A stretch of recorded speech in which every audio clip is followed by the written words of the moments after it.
We can see that after the fire, some people are collecting wires and scrap metal from the burned houses. At first glance, we might quickly say that what they are doing is wrong. Pero sa totoo, kitang-kita naman talaga natin na mali naman talaga yung ginagawa nila. Kasi kitang-kita mo naman na pagkatapos ng sunog, as in, ang inuna pa nila yung mga white na nag-aagawan. Pero alam naman kasi nila na yun nga, kasi benta to, magkakapera sila. But if we explain in using perspective of emotivism, we can understand more clearly why it's considered wrong. According to emotivism, a moral statement like it's wrong to take wires after a fire is not just a factor of a law.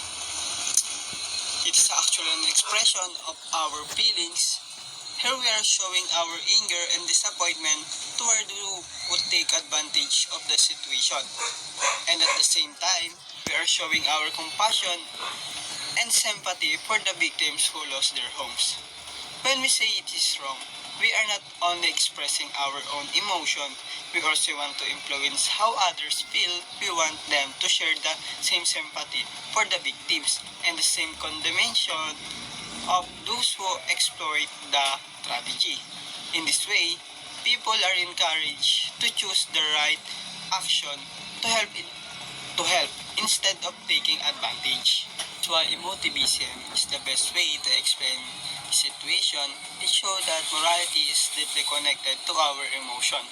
People can understand the issue more effectively when it's explained through feelings like compassion, sympathy, and anger rather than simplify saying it is forbidden or against the law.